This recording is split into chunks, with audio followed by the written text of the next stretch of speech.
नमस्ते अनि हार्दिक स्वागत गर्न चाहन्छौँ सम्पूर्ण टेलिभिजनबाट यहाँहरूलाई दर्शक महानुभावहरू। आज हामी फेरि पनि नयाँ र फरक खालको यहाँहरूको माझमा एक सन्देशमूलक मात्रै नभएर ऐतिहासिक कार्यक्रम लिएर यहाँहरूको माझमा उपस्थित भइसकेका छौँ। हामी विभिन्न कालखण्डमा विभिन्न खालका प्रस्तुतिहरू, विभिन्न खालका समाचारमूलक यसै गरी चेतनामूलक कार्यक्रमहरू यहाँहरूको माझमा प्रस्तुत गर्दै आइरहेका छौँ भने आज यहाँहरूको माझमा हामी त्योभन्दा नि एकदमै फरक खालको कार्यक्रम लिएर उपस्थित भएका छौँ। कृपया भिडियो अन्तसम्म हेर्नुहोला। जस्तो लाग्छ, जे लाग्छ सल्लाह सुझाव अनि प्रतिक्रिया दिनुहोला। हामी यहाँहरूको सार सल्लाह सुझाव र प्रतिक्रियाको विशेष अपेक्षामा रहनेछौँ। आज हामीहरूको माझ हुनुहुन्छ तेस्रो डिभिजन बेथान स्मृति ब्रिगेडको 12 नम्बर बटालियन ए कम्पनीका कम्पनी सह कमान्डर हुकुम बहादुर सन्यासी कमरेड कमल। उहाँसँग हामी उहाँका विगत र इतिहासलाई हामी पल्टाउने विशेष प्रयास गर्नेछौँ। स्वागत छ यहाँलाई हाम्रो कार्यक्रममा। के छ कमरेड कमल भनेर तपाईँको परिचय भएको छ। तपाईँ माओवादी जनआन्दोलनमा प्रवेश गर्नुको पछाडि के छ, कसैको उ छ साथ सहयोग सपोर्ट भनौँ या आशीर्वाद भनौँ, कसरी तपाईँ माओवादी जनआन्दोलन प्रवेश गर्नुभयो? म त पहिला भारतमा यही चण्डीगढमा हजुर कामको सिलसिलामा यहाँ आएको थिएँ। हो। काम गर्दै जाँदा यो मोहालीको पिके इन्टरप्राइज भन्ने कम्पनीमा काम गर्थेँ। हजुर। र त्यहाँ भारतमा एकता समाज, अखिल भारत नेपाली एकता समाज भन्ने सङ्गठनमा हजुर काम गर्ने साथीहरूको खेलकुदहरू, त्यहाँ काम गरेका तरिकाहरू देखिकन त्यसमा प्रभावित भइकन म पनि त्यो सङ्गठनमा आबद्ध भएँ। 2055 सालमा माघतिर हो। यहाँ साई माझा टोल समितिबाट सुरुवात गरेर 1 वर्ष लगभग त्यही ठाउँमा काम गरेँ। त्यस पछाडि वल्टेमर रूपमै यहाँबाट सिमला सोलन हुँदै यो धरमपुर नगरपालिका नगर के भन्छ तपाईँ नगर समिति, अनि त्यस पछाडि सोलन जिल्ला समिति सदस्यमा काम गर्दै 58 साल उसमा चाहिँ भित्र गइयो, देशभित्र प्रत्यक्ष जनयुद्धले सहयोग गर्ने गरी। र यहाँबाट गइकन कपिलवस्तु जिल्लामा शिवगढी गाविस त्यहाँ इन्चार्ज डिसिएस कङ्ग्रेस सिद्धिमान थापा, बाला थापा नि भन्नुहुन्छ, उहाँको सम्पर्कमा गएर यहाँ जिल्ला समितिमा काम गरेँ। तर उहाँ गइकन स्क्वाडबाट सुरुवात गरेँ। अनि तपाईँ जस्तै चण्डीगढ मोहालीबाट यो राजनीति यात्रा सुरु गर्नुभयो। मोहाली साई माझ्रामा तपाईँले आधिकारिकता पाउनुभयो प्रवासको तर्फबाट, होइन? यसको खास प्रेरणाको स्रोत को हुनुहुन्छ? तपाईँलाई यसमा आबद्ध हुनुपर्छ है भनेर विशेष तपाईँलाई प्रेरणा दिने प्रेरणाको स्रोत को हुनुहुन्छ? एकचोटि सम्झिनुहोस् न। यसमा यस्तो थियो, पहिला यहाँ एकता समाजमा मेरो भेनाजुर हुनुहुन्थ्यो। हजुर। उहाँहरूले चाहिँ केही कार्यक्रममा जाँदाखेरि मैले खिसीटिउरी गर्थेँ। हजुर। र म उहाँहरूको सङ्गठनलाई पत्याउदिन्थेँ। तिमीहरू काम गर्न आएका, यहाँ मोज मस्ती गर्न आएको, के सङ्गठन नाटक गर्छु भन्ने कुराहरू जस्तो गर्थेँ। र मलाई उहाँहरूले कट्टर कालो काङ्ग्रेस भनेर चिन्नुहुन्थ्यो। र त्यस पछाडि एकजना चोरबहादुर खट्का भन्ने, उसलाई प्रकाश नाम, उहाँको टेक नाम प्रकाश थियो। चुराबहादुर खट्का कपिलवस्तुका, उहाँ आउनु भएछ। उहाँ आइसकेपछि देशभित्रबाट यहाँ आएको भएको हुनाले उहाँसँग अब त्यस्तै लाकुसारी गर्दै जाँदाखेरि जनयुद्ध के हो भन्ने कुरा उहाँले स्पष्ट मलाई बुझाइसकेपछि फेरि म पनि लाग्नुपर्छ सर्वहारा वर्गको मुक्तिको निम्ति केही गर्नुपर्छ भनिकन एकता समाज साई माजरा टोल समितिबाट सुरुवात गरियो। अनि हजुर यो देशको परिवर्तनको लागि हो जनयुद्धमा होमिनुपर्छ भनेर तपाईँ यहाँबाट जसरी हिँड्नु लाग्नुभयो होइन, अनि नेपालमा गएर तपाईँ उद्देश्य के थियो खास भन्नुहोस् त? प्रष्ट कुरा उद्देश्य के थियो खासमा? तपाईँलाई यहाँ कसरी तपाईँलाई क्लास दिइयो हो? एउटा जनयुद्धको बारेमा क्लास दियो कि या त राजनैतिक बारेमा क्लास दियो कि या त परिवर्तनको मात्रै क्लास दियो कि? अनि त्यसपछि तपाईँ त्यहाँ पुगेर स्काउटबाट सुरु कसरी गर्नुभयो होइन? यहाँ जिल्लाको एउटा जिल्ला लेभलमा तपाईँलाई स्थान दिएको मान्छे त्यहाँ गएर तपाईँ 0 लेभल भन्ने स्काउट लेभल हो। स्काउट लेभलबाट तपाईँलाई फेरि कसरी गरियो र जनमुक्ति सेनासम्म प्रवेश गर्दा तपाईँलाई के लाग्छ कसरी गर्नुभयो होला? यस्तो यहाँ प्रवासमा काम गर्ने तरिका र देशभित्र काम गर्ने तरिका अलिक फरक हुँदो रहेछ। यहाँ हामीलाई अब सङ्गठन नेपालीहरूको एकता हुनुपर्छ, नेपालीहरूलाई भइपर्ने आउने समस्याहरूको समाधान गर्नुपर्छ र नेपालीहरूलाई सहयोग गर्नुपर्छ भन्ने हिसाबले यहाँ काम गरिन्थ्यो भनेपछि उहाँ गएर चाहिँ अलिक भिन्न भयो। किनकि त्यहाँ गइसकेपछि यहाँ खुल्ला हिसाबले सङ्गठनमा काम गरे जस्तो थिएन। 58 सालमा सङ्कटकाल लागिसकेको अवस्था र त्यसमा अब सैनिक शासन लागिसकेको अवस्थामा र माओवादीले आतङ्ककारी घोषणा गरिसकेको अवस्थामा त्यति सहज थिएन। पहिलो कुरा त त्यहाँ गइकन साथीहरूसँग सम्पर्क गर्ने मलाई झन्डै 1 हप्ता लाग्यो। 1 हप्ता पछाडि सिफारिस लिएर जानुभएको थिएन? यहाँ सिफारिस लिएर गए पनि त्यहाँ गएर सङ्गठनका साथी भेट्न त्यति सहज थिएन सङ्कटकालमा। अनि गइसकेपछि त्यहाँ 1 हप्ता अहिले जो हाम्रो 5 नम्बर प्रदेशको सभामुख हुनुहुन्छ तुलाराम घरती, उहाँको घरमा गइकन 1 हप्ता कुरेर बस्दाखेरि एकजना सुकमाया भन्ने बहिनी आउनुभयो। सुकमाया बिजगौरीको र सुकमाया चौधरी बिक सुकमाया बिक उहाँसँग सम्पर्क भइसकेपछि उहाँले सिधै डिसिएसको सम्पर्कमा गर्नुभयो। यो सिद्धिमान भन्ने बाला थापा, हजुर, उहाँको कपिल वस्तुको डिसिएस उहाँसँग लैसकेपछि उहाँसँग सम्पर्क भयो, कुराकानी भयो र चिठीहरू देखाइसकेपछि ल ठिक छ स्वागत छ तपाईँलाई भनेर अब जिम्मेवारी दिने काम भयो। जिम्मेवारी के दियो भनेपछि त्यहाँ गइसकेपछि यहाँ जिल्ला सदस्य वरिष्ठ जिल्ला सदस्य भएको मान्छे त्यहाँ गइसकेपछि स्क्वायरको सदस्य भयो। स्क्वायर सदस्य भनेको त सामान्य 0 लेभल तपाईँको जिरो होइन त? 0 लेभलबाट तपाईँ अनि त्यहाँ गएर 0 लेभलमा काम गर्न लागिसकेपछि अभियान भन्ने कुरा अब अभियानमा अब मौसमी चन्दा उठाउने शिवपुर र शिवगढी यो 2टा गाविसमा धान उठाउने मौसमी चन्दा अब 1 पार्टी 2 पार्टी 5 पार्टी 7 पार्टी कति हुन्छ मौसमी चन्दा उठाउने जम्मा। कति सालको कुरा हो? 58 सालमा पुसको 5-6 गते यहाँ त गाउँमा। हजुर, त्यहाँ गएर त्यही 1 हप्ता त्यति भयो। लगभग माघको 2-3 गतेको त अभियानमा लाग्यो। हजुर, लागिसकेपछि त्यो कामहरू भए गर्दै गइयो र त्यही स्क्वायरमा थुप्रै कामहरू भए। अब कतिपय भन्न मिल्ने कतिपय भन्न नमिल्ने कामहरू हुन्छन्, भन्न हुँदैन।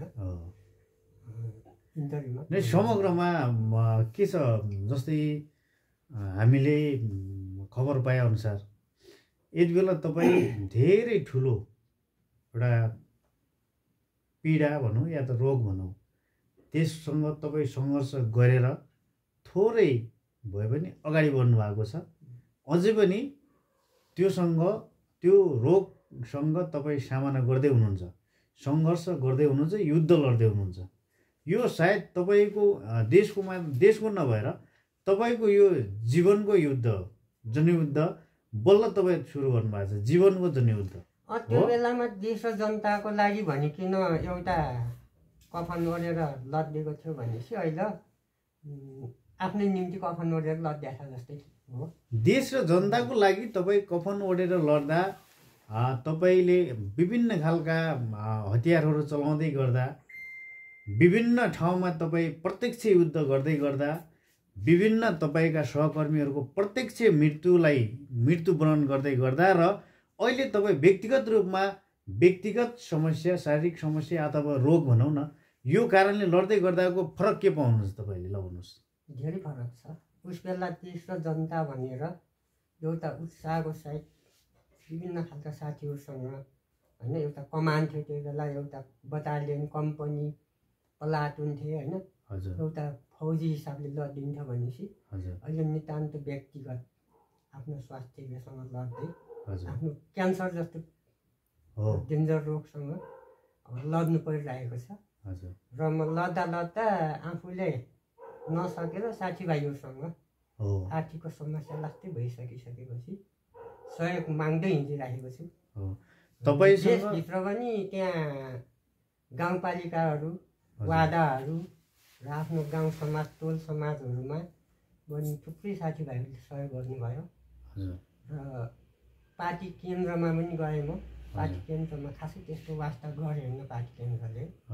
कतिपय नेताहरू त यस्ता छन् कि हिजो उहाँहरूको गाड, उहाँहरूको भरिया भनेर हिँड्नु, उहाँहरूले कहीँ ठाउँमा साइकलमा बोकेर हिँड्नु सङ्कटकालमा, कहीँ ठाउँमा हामी उनको गार्ड बनेर उनको सुरक्षा दिएर हिँड्यौँ। तर पार्टी केन्द्रीय कार्यालय पेरिस डाँडामा जाँदाखेरि सायद चिन्नु भएन पार्टीको उपसभापति हाम्रा अग्नि सापकोटा होइन, त्यस पछाडि हाम्रा देव गुरुङहरू, उहाँहरूले पनि मलाई चिन्नु भएन। र अर्को एकजना उत्तम भन्ने साथी हुनुहुन्छ, उहाँ गोर्खाका, उहाँले पनि दाइ सलाम भन्दाखेरि पनि सलाम समेत फर्काउनु भएन। र मैले त्यहाँ अलि साह्रै रिस पनि उठ्यो। र त्यहाँ अलि सरको भाषामा बोलिसकेपछि पार्टीको केन्द्रीय कार्यालय सचिव श्रीराम ढकालज्यूले म रिसाएर हिँडिसकेका थिएँ, पछि बोलाउनु पठाउनु भयो। बोलाउनु पछाडि के हो त्यसको समस्या भनेर सोध्नुभयो। यस्तो यस्तो हो, के हो तपाईँले गर्ने कि नगर्ने भनिसकेपछि तपाईँले कसले पठाएको यहाँ भन्नुभयो। मैले भने हाम्रो अविरल कमरेडले पठाएको हो। अविरल कमरेड? अविरल प्रकाशजीएम अविरल। प्रकाशजीएम उहाँले पठाउनु भएको मलाई। म उहाँ कहाँ छु, उहाँले पठाउनु भयो भनिसकेपछि के हो भन्नुभयो। के त्यो पालिकाले दिएको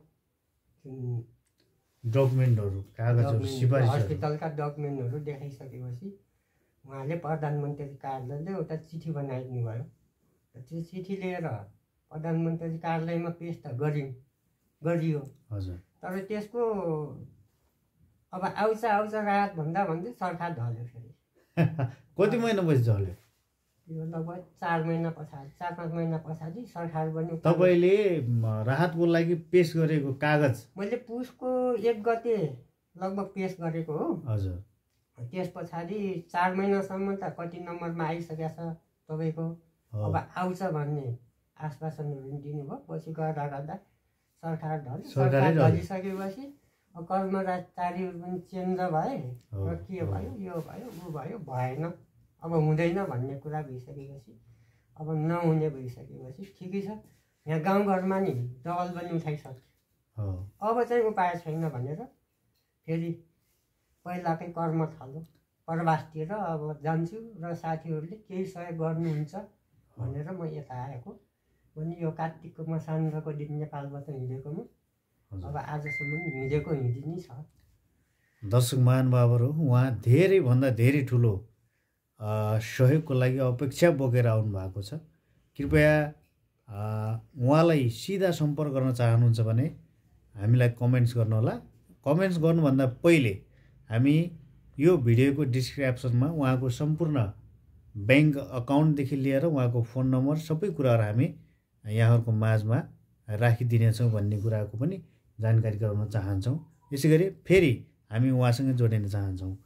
55 सालदेखि तपाईँ यत्रो राजनीति गर्नुभयो होइन, अझै पनि आस्था र विचार त मरेको छैन होला, शरीरले मात्रै च्यालेन्ज गरिरहेको अवस्था छ। तर पनि प्रचण्ड भन्ने चिज त व्यक्ति हो, तर एउटा तपाईँहरूको बिचमा भएको एउटा कम्युनिस्टको किरा छ नि त्यो मरेछ कि छैन? छैन। प्रचण्ड भनेको व्यक्ति होइन, प्रचण्ड भनेको त संस्था हो, विचार हो होइन। प्रचण्ड कहाँ व्यक्ति हुन सक्दैन नि त। प्रचण्ड व्यक्ति होइन।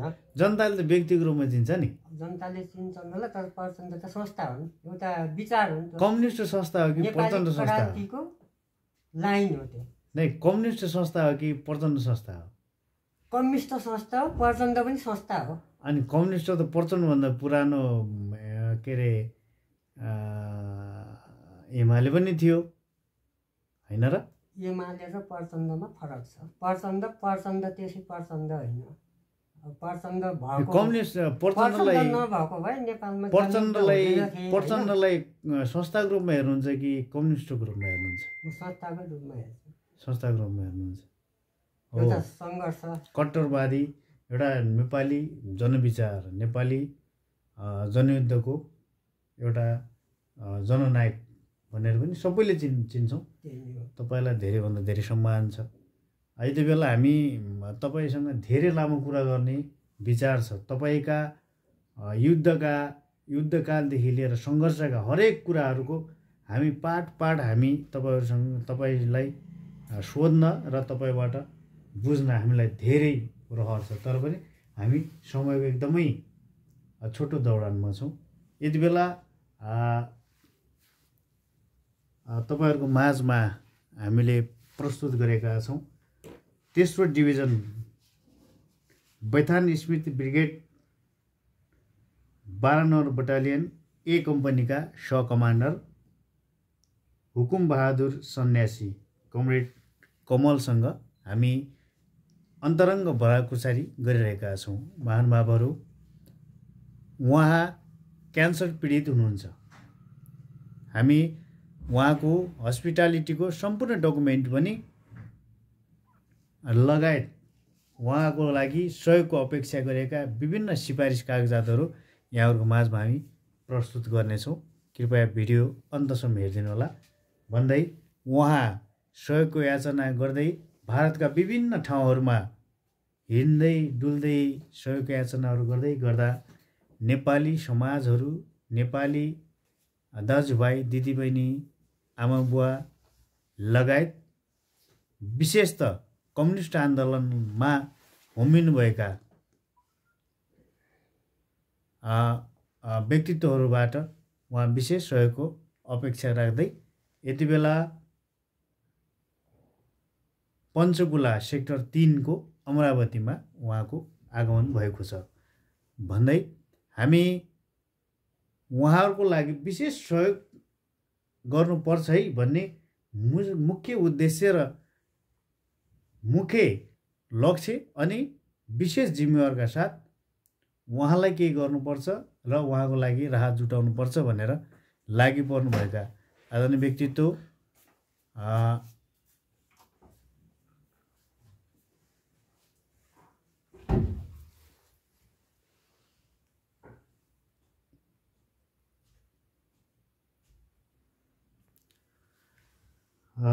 यति बेला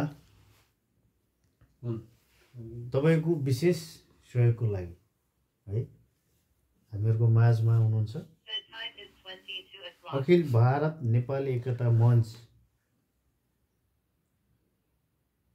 का निवर्तमान अध्यक्ष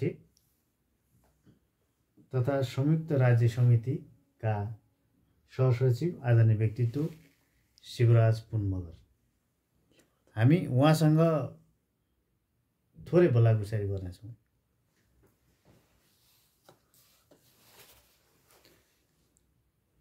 उहाँ अखिल भारत नेपाली एकता मञ्च जिल्ला समिति पञ्चकुलाका निवर्तमान अध्यक्ष पनि हुनुहुन्छ। स्वागत छ यहाँलाई। धन्यवाद।